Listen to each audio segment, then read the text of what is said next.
Hi, welcome to Chasing Spindles, my life being crappy at everything crafty.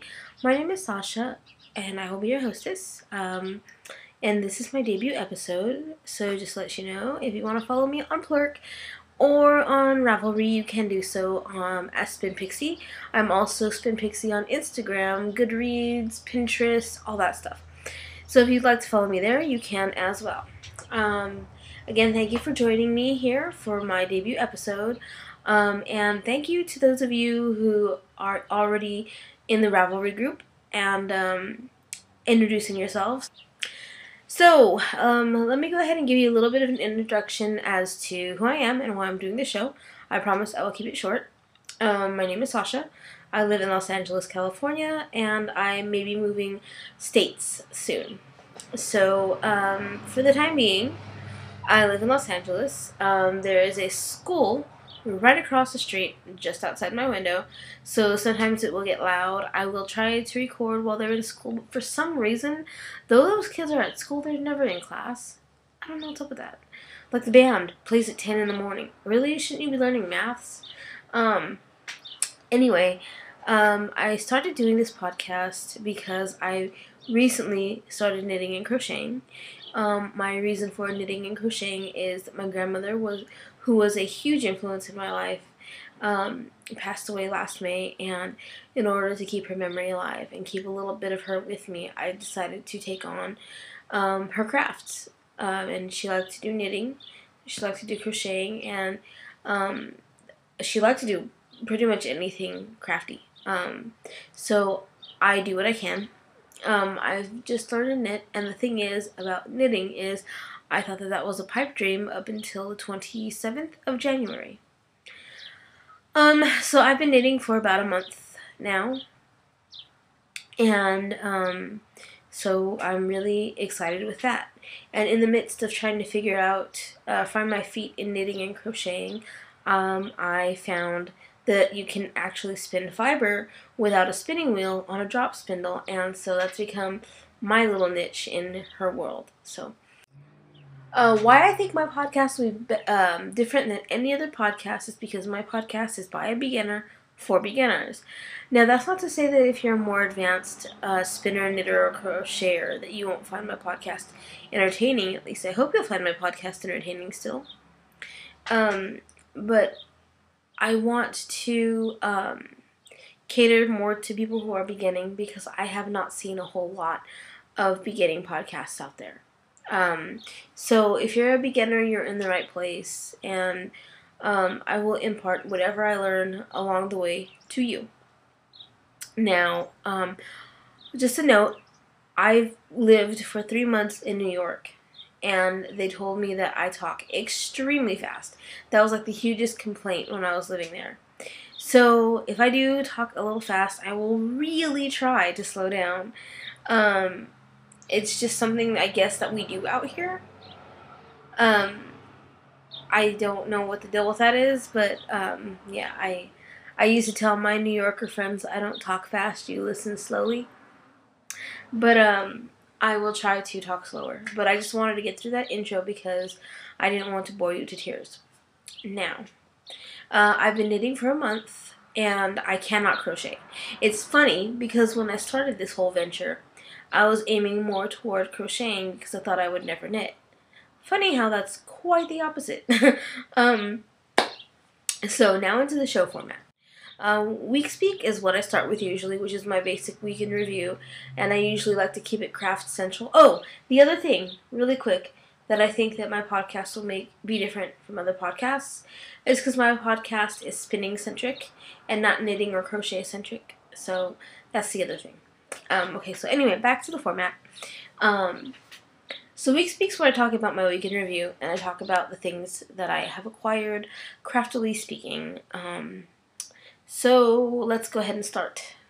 We'll first start with the awesomest thing, and that is that when my grandma passed, I did not knit, I did not crochet, I did nothing crafty. So all of her stash was divvied up between my sister and my cousin's wives. And my mom snagged a little box for herself. So I didn't get any of my grandmother's stash. what did happen is that as I got into knitting, my mom gave me one of her crochet hooks, which I think was just a boy size H hook, which is a 5mm, I believe. So my mom gave me that, and then when crocheting just turned out to not be what works, she let me raid her stash again. Very controlled raid. I mean, like, she swears that she'll get into knitting when she retires, so. She let me take some of my grandmother's stash, which my sister kind of helped me out a bit with. And one of the things that I took from her stash were these. These are clover, and they are 36-inch long circular needles, size 11 or 8mm. And they're bamboo. And they're the Tiktomi, and they're so fun to knit with. I'm knitting, I was knitting something on this, and I just recently moved them to straights, or recently moved my project to straight needles, so we'll talk about those in a second. But I got these, and I also got, like, the most ginormous skein of Red Heart yarn, and it's obviously in red. And so with that, I am knitting something that I'll show you later called my Red Baron cowl, which is named after her. And then the other thing I got in this bag, I'll show you one because the other has my work on it. I got these beauties here. And these, I went with my grandma's brand on that and did the whole clover tatami again, size 11s. These are basically the straight version of the circular needle that I have. And I got it so that I could take my project off of these and put them on straights, because my cowl it's really not big enough to be on in the round. So, because I'm knitting it tubular style, like lengthwise, and then I'm going to fold it over and sew it. So yeah, that's what I got there. And let me tell you, my experience with the clover bamboo needles has been great. I feel all the time like I'm going to break these, but they're really sturdy. I mean, I knit tight. When I knit my cowl off of my circulars onto these needles, it was a pain in the half. It was a pain in the half. And I thought that I was going to break the needle because they were so tight that I couldn't move the stitches up on the needle to pull the stitch off the needle. So there were a couple times where I thought I was going to break it, but thankfully I didn't, and they're pretty sturdy. Other stashness. I got this last week. Oh, I can't talk about that now. I'll talk about it later. Well, okay, no, I found this. It's basically just a microfiber bag, but it's a naked microfiber bag, and it goes along with something that I'll be doing with my friend Chaotic Cooker later on. So it's a naked fiber bag, and it's inside out, actually. It's just all white fiber. And I'll talk about what we're going to do with this and the contents later on. Okay, so now I'm looking right here at my show notes. Right there. So now it is time to craft that whip. Craft that whip is when I talk about my works in progress. So let's get started. This is my knitting bag. So this is my knitting bag, and in my knitting bag, I got Vox bombed again. In my knitting bag, I have my shawl that I'm working on, and this is just a triangle shawl with increases at the beginning and the ends of every row. So I'm on my 43rd increase, and see, I'm running out of room here. So I've got to move these to circulars because apparently that's what I'm going to need to do because I want to make this really nice and long and drapey. But that's what it looks like. It's just in garter stitch right now. Well, it's just in garter stitch, period. So it's a perfect shawl for beginners. Let me go ahead and turn off my phone real quick. It's the perfect shawl for beginners, I think. It's the first thing that wasn't a scarf that I've ever knit. And I'm doing these on boy size 10 needles. And I'm doing it out of this yarn. And this is, where's the ball band? The ball band is tucked inside this skein. It is upside down. It is Peria, P-E-R-I-A. And it is in the Hawaii colorway. Now, I don't know if you're going to see this backwards or forward, but it's Peria, and it's in the Hawaii colorway. And it is 97% acrylic and 3% pomade, polymade. And it's really nice fabric. It's very easy to work with. And I'm enjoying doing this shawl. It's one of the first things that I've ever had to concentrate on whilst I was knitting it. So like there'll be times where I'm like, okay, I've got to count. Okay, I've got to do this. And like it's kind of it's not following a pattern, but it's kind of getting me ready to start following patterns. Because I have yet to knit anything that wasn't freeform yet. And that's cool because, you know, I like knitting freeform stuff. It allows me to express my full creativity. The next thing I will show you is what I spoke about earlier. What I got from my grandma's stash. And this is something freeform that I'm doing. And this will have streaks of every stitch that I've learned thus far in it. I'm not going to do like huge sections in those because it's just so hard. I'm so ick at learning the other stitches.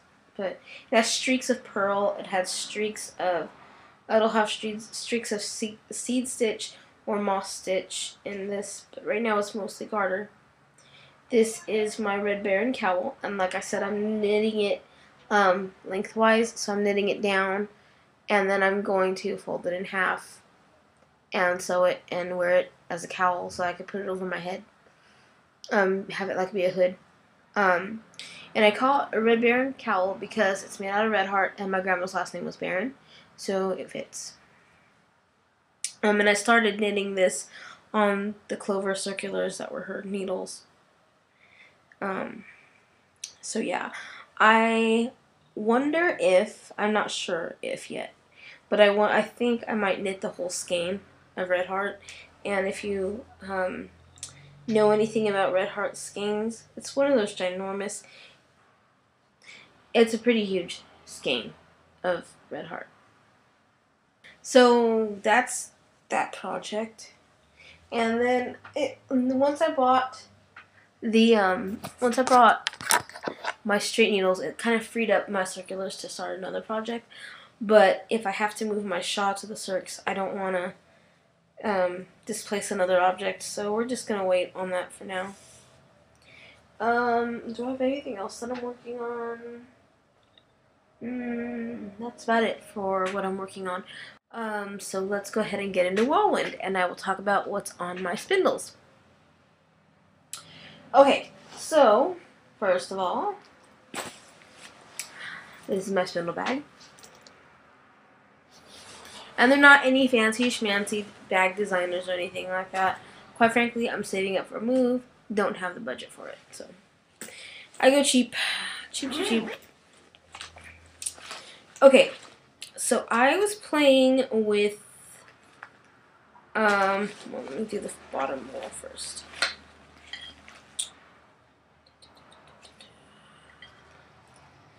This is my bottom whorl. I got my bottom whorl, my top whorl, and about 2 ounces of Cordale when I bought my spindle set. This is my bottom whorl. And I like spinning it as a supported spindle. I just do. I don't know why. It's just because it has that little nub thingy right there. And you can see I've actually ground down the tip of my spindle because I keep spinning it like this. Well, you can't see now, but like that. I like spinning it. It's therapeutic. It's fun. And it's cool to see how long you can get it to spin. Anyway, here. I was spinning up this mystery fiber that my friend Amber, who is Chaotic Hooker everywhere, on Ravelry and Plurk anyway, I was spinning up like her fiber scraps, and I was just playing around with it, and I have discovered that this Whorl, which I've been very slow on using, I've discovered that I absolutely love it. It's fun, and I will let it spin and just do its thing while I'm drafting out. And when it hits the floor, it doesn't stop. It just kind of keeps on going, and it's really cool. I think that I'm going to actually pull off the merino that I'm spinning on my top Whorl and put it on this because this is so fun.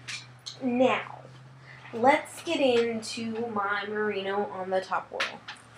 This is, I bought 8 ounces of merino. And I gave half to Chaotic Hooker because in this venture, she's been so supportive. I have a stash of yarn because of her. I have a huge stash because of her. I've gotten to spin a few different types of fiber because of her. And so I gave her half of my merino to say thank you. So anyway, I'm spinning along. Happy little spin pixie I am. And then all of a sudden, for some strange reason, what I have spun goes toppling or crumbling, unraveling off the Whorl, and I am sitting there like, oh no, as it comes unraveled. So, all of this and this needs to be fixed before I can continue. I kid you not. I took it up like this, threw it in the bag, and I was done. I've been done for a few days. Okay. If there's a jump in the editing, I edited it because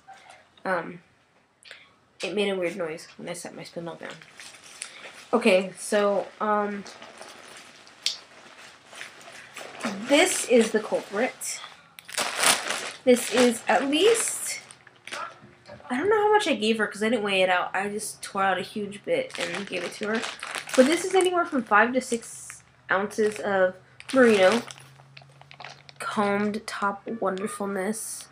Compacted comb top. So compacted comb top. And it's naked for a reason.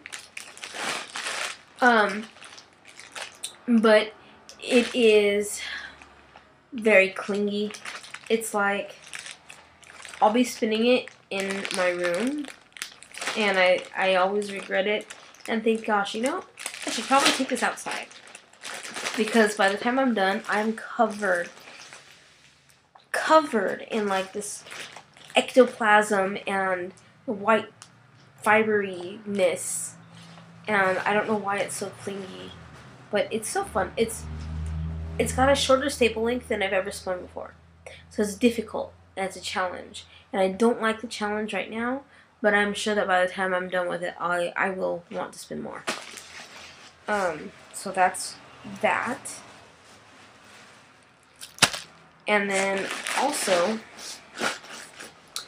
what I have not set yet, because I'm praying for more, is this. And I don't know how well the computer's going to pick it up, but oh, it washes it out a bit. But this is by Unwind Yarn Company, and it is in the type O negative colorway.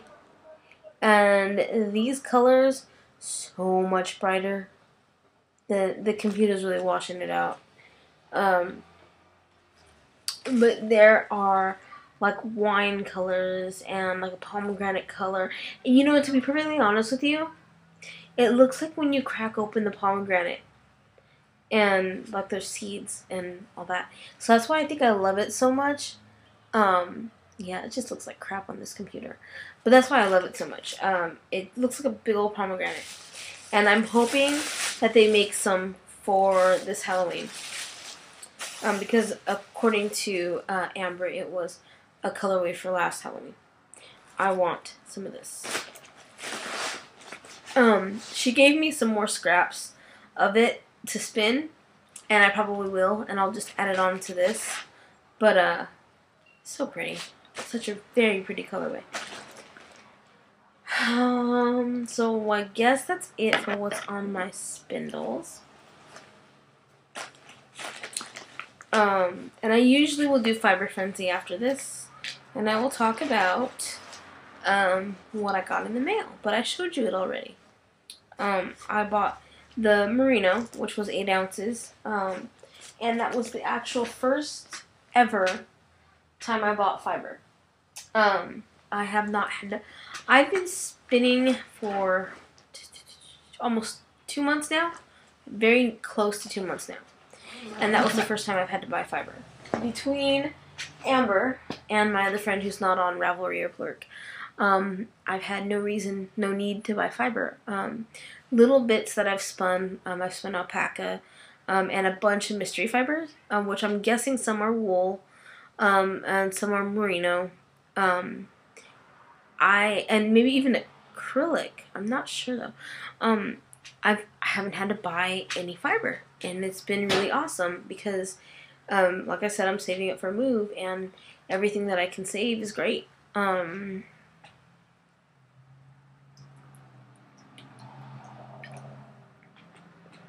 So I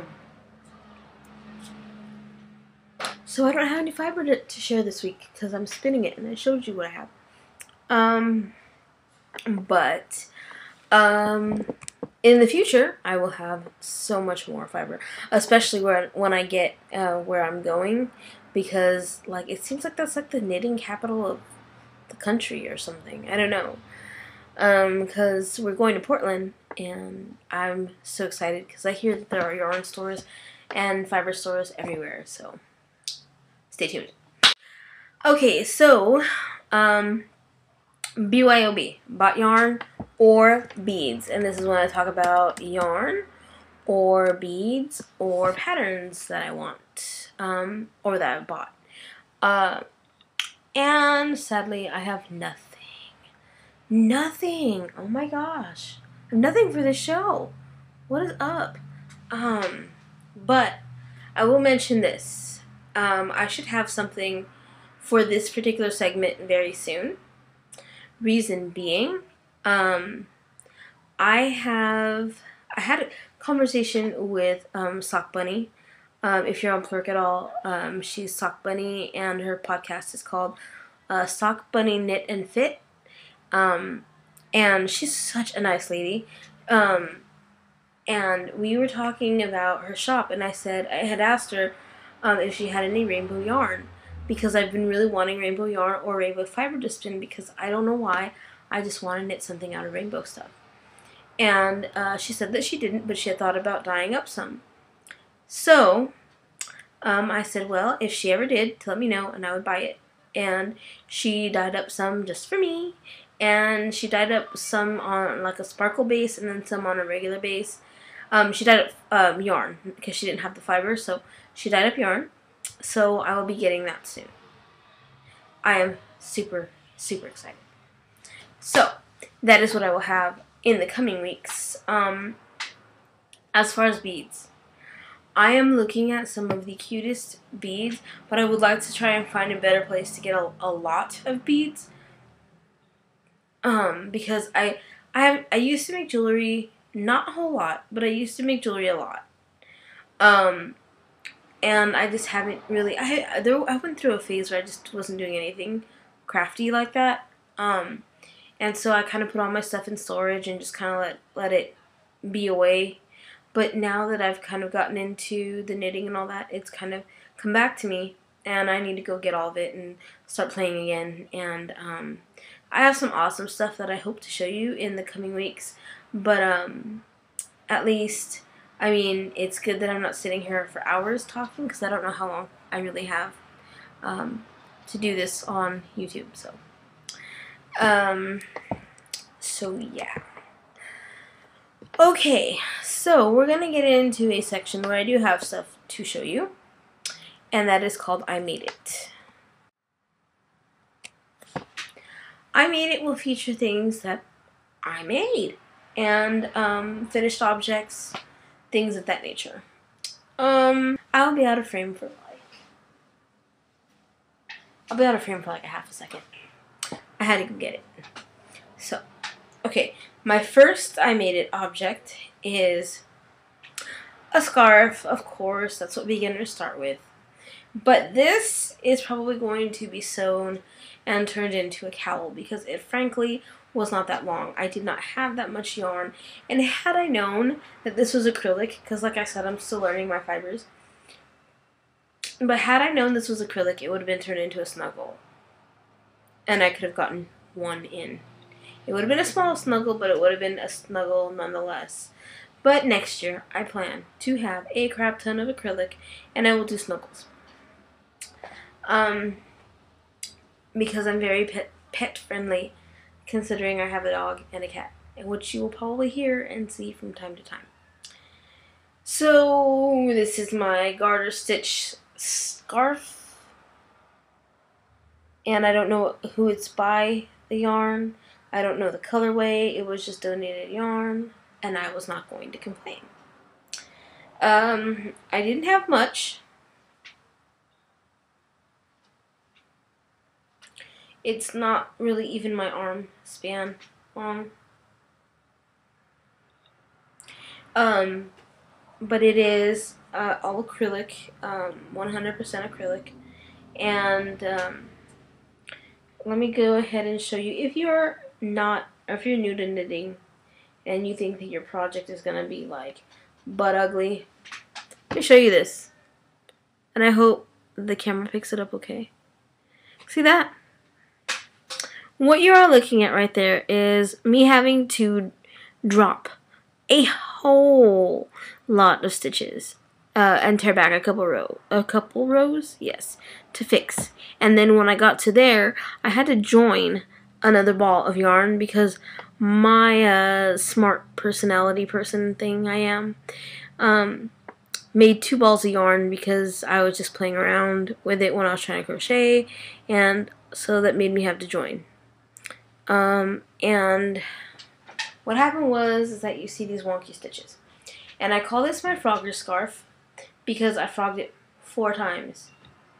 I frogged this 4 times, and then I left this completely alone, this yarn, and I went to another yarn. And then I came back once I had to frog that. So I frogged about 10 scarves, well, realistically more like 5 scarves before I actually got this one. So, and I just put up with the wonky stitches because, hey, at least I finished it and I made it. Now, end weaving in.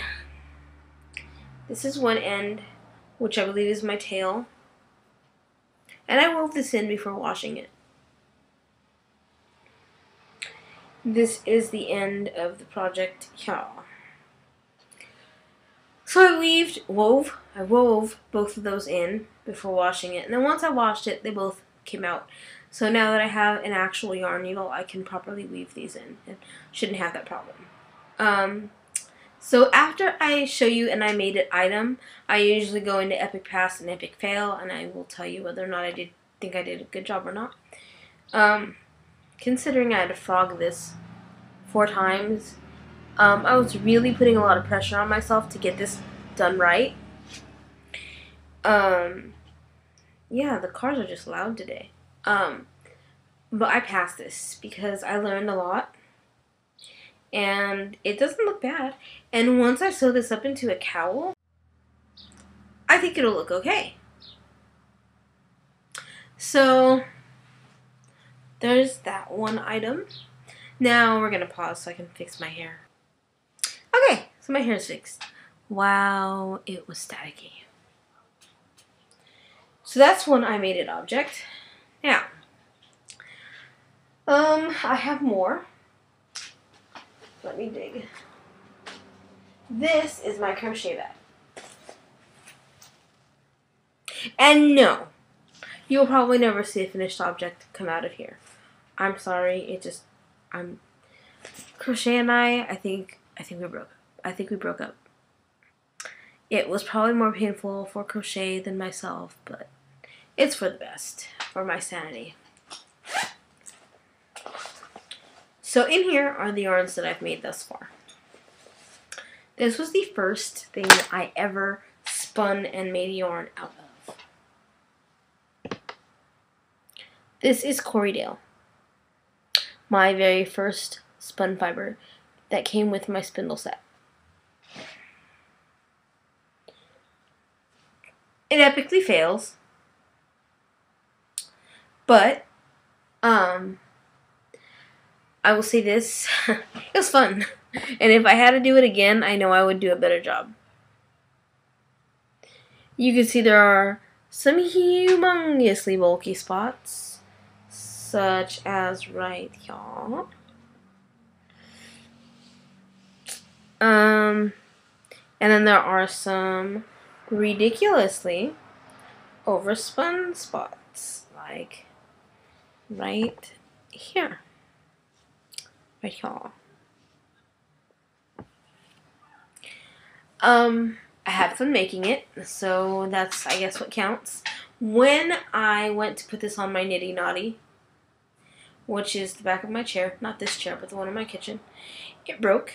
And that made me very not happy. I was very mad panda. And I took it off. I respun what fell, or broke rather, and I put it on a bobbin, toilet paper roll, and then I put it back on the nitty naughty, and it went fine, and turned into this monstrosity. Yarn number 2. Is it in here? Yes. No? Yes. Yarn number 2 was alpaca. Alpaca was a donation from my friend Christina. And it turned out beautiful. There are some bulky spots, but for the most part, it is a beautiful spin. It flies off my spindle, just flies right through. If you're a beginner, I cannot recommend alpaca higher. You have to spin alpaca. If you're beginning, it'll give you a little ego boost and you'll have fun. The Corriedale, I had fun. It was a learning experience. But I will put these in the F word section of the group so that you know a little bit about my experience, and I hope you guys will share your experiences with other beginners out there. So that's the F word, Chasing Spindles Ravelry group. Please post. Third skein of yarn is not here. Oh, it's in the naked fiber bag. Why is the alpaca not in the naked fiber bag? Okay. Third skinny yarn I ever spun was mystery fiber. Donated by Chaotic Cooker, Amber, who I will probably talk a whole lot about because I've known her for over 20 years, and we do a lot of crafty stuff together. Okay, so this is mystery fiber, and it was pretty consistent. It goes from this to some overspinning later on down the line. But I like it, and we'll definitely do something with it as soon as I dye it up. However, this will be a keychain, and this is called Why Sasha Does Not Crochet, because this was a bulky section of the yarn, so I thought I would play crocheting with it, and I just turned it into a fiasco. So it's going to be a keychain.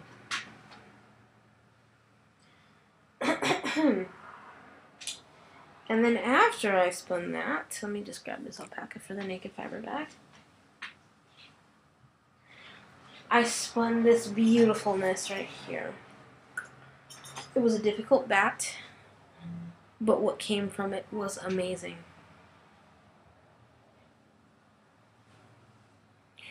This broke on me when I was putting it on the Nitty Naughty.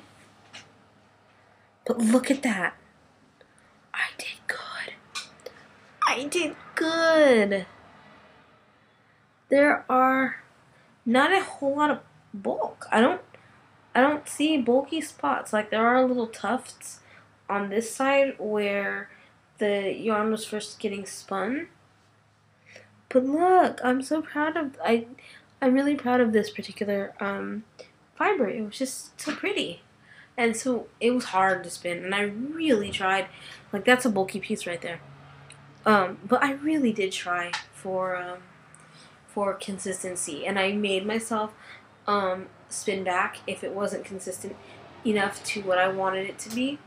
I really made myself work to get this looking like I wanted it to look, and I think I succeeded. Most of these yarns that I'm showing you right now, especially this one, I passed, except for the Corridale, which was a total epic fail because there was so much. It ran like from thin to bulky, and it doesn't look pretty. At least I can say the other ones look pretty in most of the spots. But I love this one. This one is my sister wants me to do a scarf from it, so I'm gonna do it because I'm not a green person. Like, I don't wear greens, but I would definitely have made something for me, if not making stuff for her.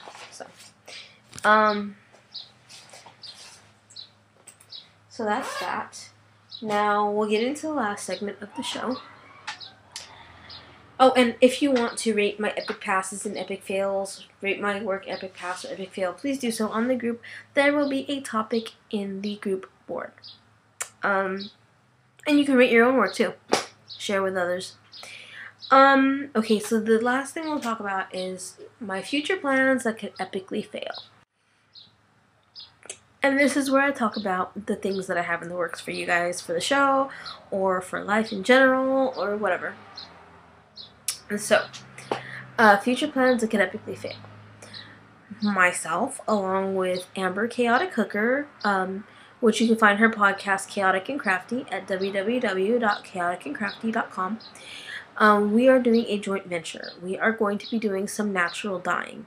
And, we are going to be not cake dyeing. We have cake dyes and we do have Kool-Aid. So we have those things to play with. But this particular venture is only, we're using plants or fruit and vegetables and natural mordants. Things that are pet friendly, child safe, food safe, and environmentally friendly. We're doing a natural dye-along. Well, we're doing a natural dyeing, I don't know what you'd call it, like her last couple episodes of her audio cast have been about the natural dyeing and getting things ready. So if you want the information, you can get that from the Chaotic and Crafty podcast. And she and I talk about mordanting and the reasons to natural dye and the ways and the things that you can use to dye naturally. And so we're doing this whole thing to where we're going to be testing out some things to dye. And everything in this bag that I showed you earlier is going to be what we do our test runs on. So we have like some onion skins and turmeric and some salt, vinegar, other things like that we're going to be using to do the natural dyeing. And I know that Tina from Knitting Blooms is doing a dye-along in March. But I figured that since spring is a really natural time of year, like where things are starting to bloom and come back to life and such, I think it would be a really nice time to do a natural dye-along. So look for a Chasing Spindles dye-along, natural dye-along in April. Whether or not Chaotic and Crafty will be dyeing along with us, I don't know, but I know that we're doing this first part together. So please stay tuned to that and tune into Chaotic and Crafty. It's a bi-monthly podcast. And it's all audio, so you can listen to that in the car on the way to work or whatever. We talk a little bit about like using salt, vinegar, alum, different things for mordants, how to make your dye stay. So please let me know if you're interested in doing natural dye along with us in the form board. I will have many topics listed after this podcast. So yeah, that's pretty much it. So thank you for joining me for the debut episode of my podcast. I really appreciate it. And please tune in every week. I will actually try to be doing shows on Mondays. I'll try to be doing shows on Mondays. We'll see how that goes. The reason this is up on Thursday is because I didn't have a chance. I'm helping my parents move into their house or renovate their house, so I didn't have a chance to do the show until today. So it should be up every Monday, at the very latest Tuesday, but I would really like to stay on the schedule. So yeah. So thank you for tuning in. Keep chasing spindles, and I will see you guys next week.